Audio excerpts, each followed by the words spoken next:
seolah-olah karena tawuran terjadi di mana-mana, ada yang bilang ada pembacokan, orang tuanya tidak bisa urus, sekolahnya tidak bisa urus, maka solusinya kirim ke militer. Jadi semua masalah itu kalau nggak selesai kita kirim ke militer. Padahal nggak begitu, Mas. Nggak bisa begitu. Kami khawatir siswa yang tadinya misalnya di sana dididik untuk menjadi tidak melakukan kekerasan, justru karena pendidikannya polanya mengandung kekerasan, dia akan melakukan kekerasan lagi di ranah sipil. Hal yang sama misalnya dengan asumsi bahwa ketika penjahat masuk ke dalam penjara, di penjara bukannya tobat, dia malah naik pangkat. Dia malah jadi jadi abang-abangan ketika keluar.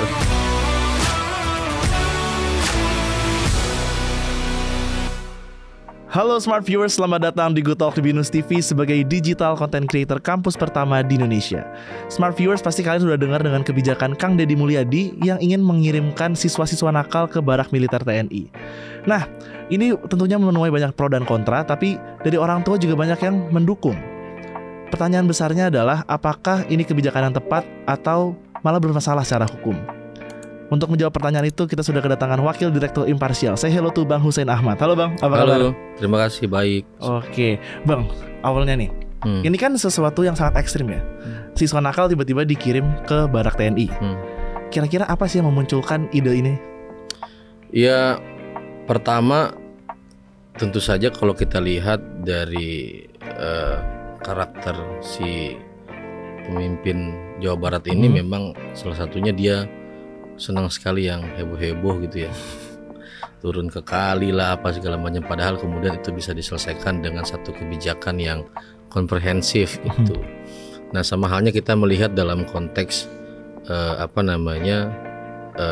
penyelesaian masalah siswa nakal ini. Belum ada kajian, belum ada dasar hukum, tiba-tiba main tunjuk bahwa bisa dibina gitu ya, dalam tanda kutip, siswa nakal itu di institusi TNI.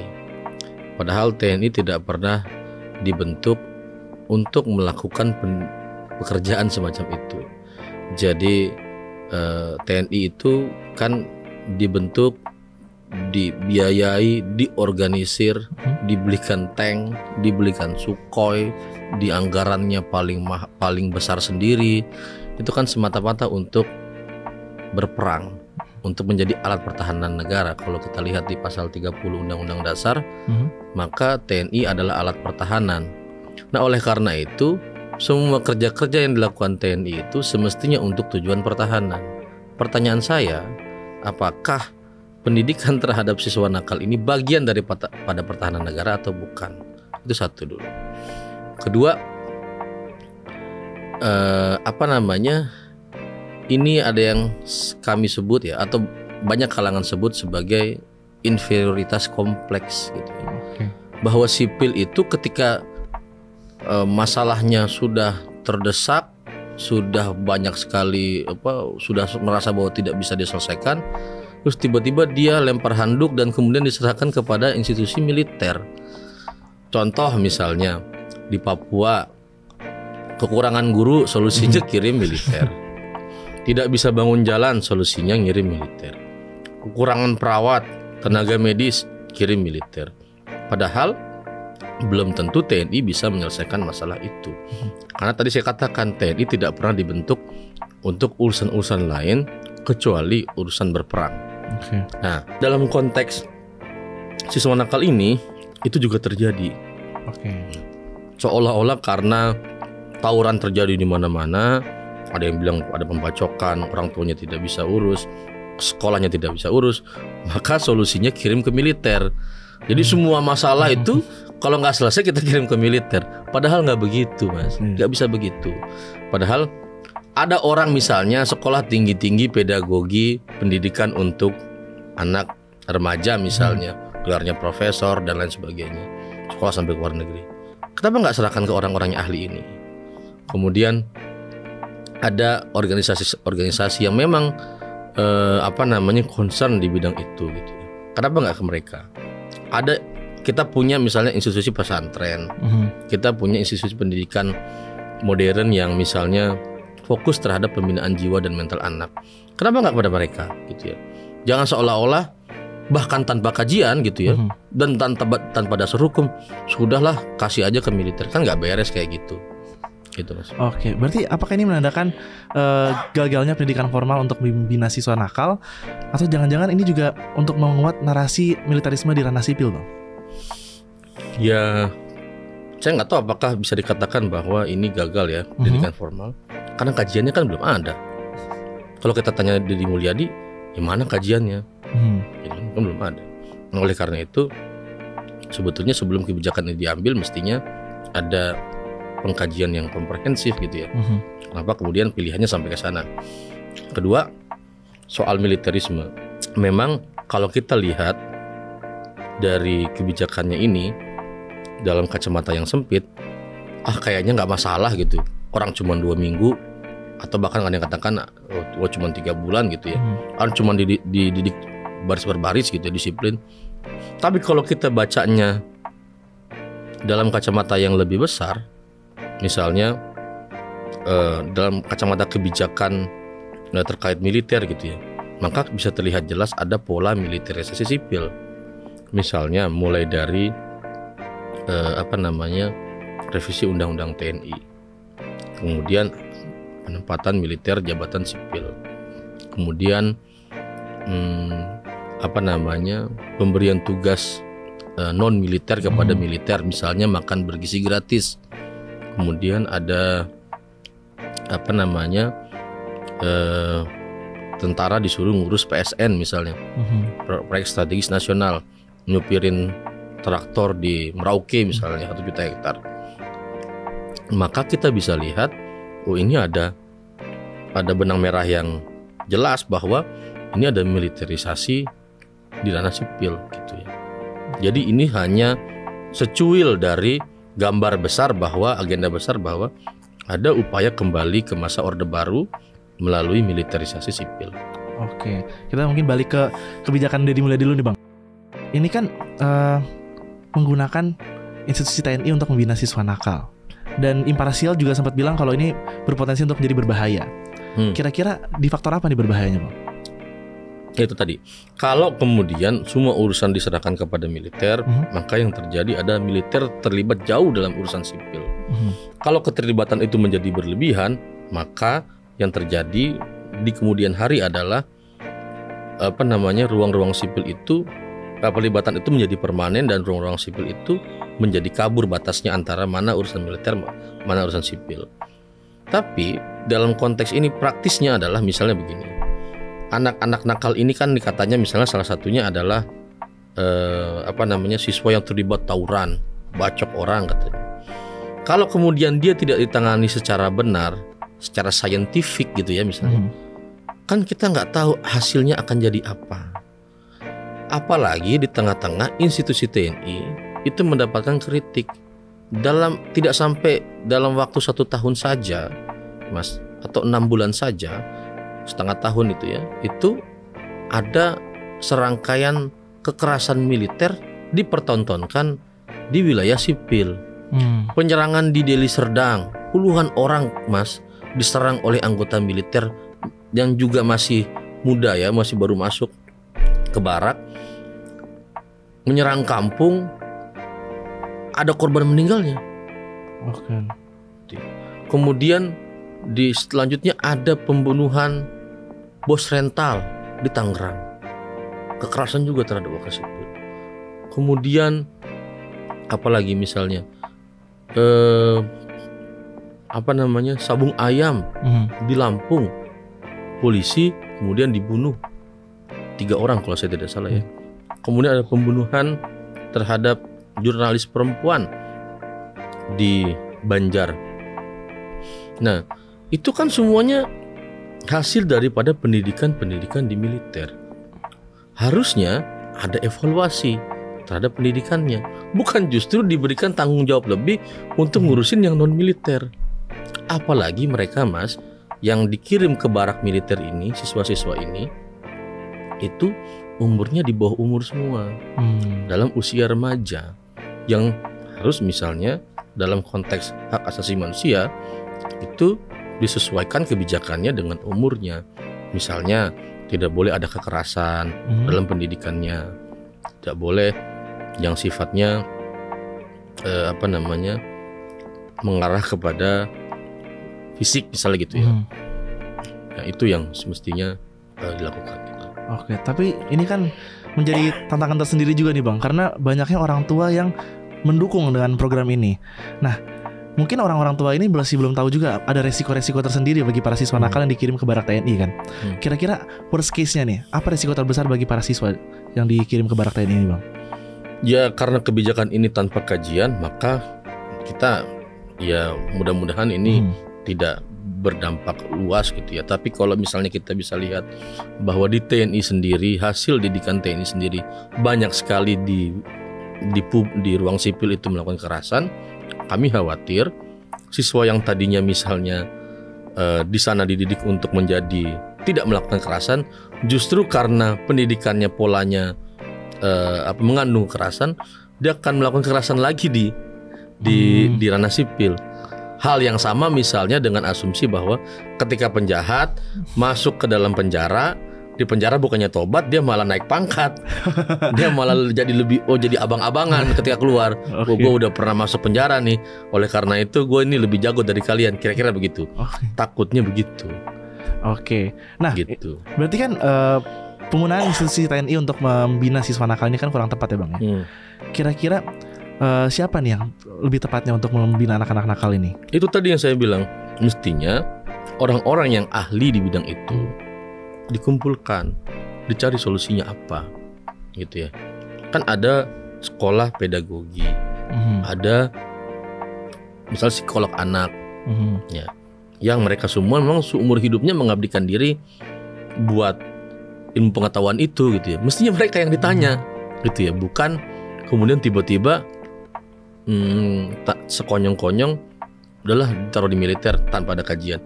Ini menurut saya anti ilmu pengetahuan gitu Mas. Percuma orang kuliah psikologi tinggi-tinggi, percuma orang sekolah pendidikan anak tinggi-tinggi kalau keahliannya nggak dipakai. Gitu loh. Itu yang tadi saya katakan inferioritas kompleks gitu ya. Seolah-olah kalau masalahnya nggak selesai maka diserahkan kepada TNI. Padahal TNI tidak pernah dilatih untuk itu. Contoh yang sekarang yang di Purwakarta diserahkan ke Batalion Armet. Batalion Artileri Medan. Itu yang tugasnya perang pakai meriam-meriam itu loh. Punya keahlian apa komandan batalionnya soal pendidikan anak? Kan beda dong. Harusnya kan beda antara pendidikan anak, pendidikan untuk tentara, berbeda. Kalau kemudian ini, ternyata ini ada penyesuaian. Ya dasar penyesuaian itu apa? Kan Anda tidak pernah dilatih untuk itu. Ya oleh karena itu, kami juga mau katakan bahwa kebijakan ini anti ilmu pengetahuan, gitu loh. Tidak berdasarkan rasio saintifik yang jelas gitu. Oke, sejauh ini nih Bang, ada nggak sih institusi-institusi yang berfokus untuk membina siswa-siswa yang bermasalah seperti ini? Saya nggak tahu ya, tapi pasti ada gitu ya. Kalau ilmu pengetahuannya ada, orang yang concern di bidang itu pasti ada, gitu ya. Kalau lulusan psikologi yang spesialisasinya anak itu aja banyak dan profesornya banyak, berarti institusinya juga banyak. Tadi saya katakan, kalaupun tidak ingin konsultasi atau gengsi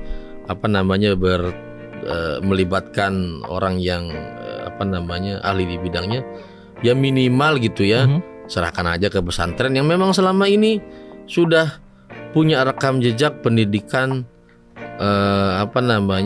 jiwa dan rohania yang benar. Atau misalnya kalau dia Kristen atau kalau Katolik, dia bisa serahkan ke asrama-asrama Katolik atau Kristen dan lain sebagainya, yang memang terbiasa mengurus anak. Dia memang sehari-harinya itu berurusan dengan siswa-siswa remaja gitu ya, bukan militer yang setiap hari megangnya meriam.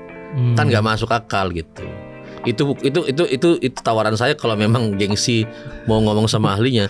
Tapi kan dalam dunia yang terbuka begini ya, dalam dunia yang menekankan pada ilmu pengetahuan, mestinya dia juga percaya sama ilmu pengetahuan gitu loh. Dia datang ke kampus, datang ke fakultas pendidikan, ya kan? Di Bandung misalnya nggak jauh dari kantornya KDM itu kan ada Universitas Pendidikan Indonesia UPI. Nah, apa nggak nanya sama UPI? Kan gitu. Apa kebijakan yang bagus? Atau misalnya ke Unpad gitu ya, tanya sama apa fakultas, saya nggak tahu apa fakultas psikologi, tanya sama mereka misalnya. Atau tanya sama ahli apa misalnya antropologi, misalnya ahli sosial misalnya, bagaimana cara saya menyelesaikan masalah tawuran ini misalnya, atau bagaimana saya mendorong supaya anak-anak ini nggak main Mobile Legends banyak-banyak gitu ya, kan katanya begitu tuh yang main Mobile Legends yang disuruh ikut pelatihan. Nah itu yang saya katakan, maka kebijakan ini anti science gitu loh. Itu loh, bisa jadi akan keluar dampak buruk yang kemudian akan ditanggung oleh masyarakat itu sendiri. Itu yang tadi saya katakan, bisa jadi nanti keluar, bisa jadi tambah petenteng nih, gue alumni pendidikan di militer nih. Gitu. Iya. Nah, tapi Bang, kebijakan ini sebenarnya melanggar hak asasi anak nggak sih? Iya, itu tadi itu perlu, mestinya itu perlu orang yang concern di hak anak ya untuk bicara itu. Tapi secara garis besar, secara dalam kacamata hak asasi manusia, memang perlakuan terhadap anak itu mesti berbeda dengan perlakuan terhadap katakanlah orang yang melakukan kriminal dewasa gitu ya. Itu berbeda, haknya menjadi berbeda. Misalnya dia tidak boleh dipermalukan dan lain sebagainya karena jiwanya belum utuh lah, katakanlah begitu. Karena itu haknya menjadi khusus karena dia anak-anak gitu. Oke. Tapi kalau dari kacamata hukum sendiri nih Bang, apakah kebijakan ini bermasalah secara hukum? Ya jelas. Ini Undang-Undang TNI baru dibentuk, ya kan? Dalam Undang-Undang TNI pasal 7 ada yang disebut sebagai operasi militer selain perang gitu ya. Salah satunya adalah operasi membantu pemerintah di daerah. Operasi membantu pemerintah di daerah itu boleh, tapi ada syaratnya. Syaratnya adalah harus berdasarkan PP dan Perpres, peraturan pemerintah dan peraturan presiden. Nah, kalau undang-undangnya baru disahkan kemarin, mungkin nggak udah ada PP dan Perpres, kan belum ada. Oleh karena itu, kebijakan ini tanpa dasar hukum. Kalau kebijakan ini tanpa dasar hukum, sangat mungkin kebijakan ini nantinya bisa digugat karena dia bermasalah gitu ya, dan lain sebagainya. Karena itu akan menyangkut bagaimana akuntabilitas program itu gitu ya.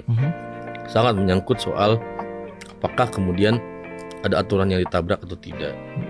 Bagaimana mekanisme pembiayaannya, bagaimana mekanisme pertanggungjawabannya, siapa yang membiayai, kan nggak jelas sekarang nih. Misalnya contoh, dalam Undang-Undang TNI itu tuh nggak boleh loh Mas terima uang dari institusi selain dari APBN.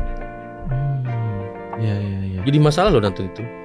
Kalau misalkan anggaran itu nanti dibebankan terhadap TNI, anggaran TNI saja sekarang dikatakan kurang, ya, tidak bisa mengakomodir seluruh kebutuhan. Kok masih ditambahin dengan kebijakan ini? Terus kalau kata KDM misalnya, nantilah dari Pemda dikasih uang, nggak boleh, karena pembiayaan TNI itu sifatnya terpusat, hanya di melalui APBN, anggaran belanja negara gitu ya, bukan dari APBD, nggak boleh. Itu untuk menghindari loyalitas TNI sebetulnya dulu itu.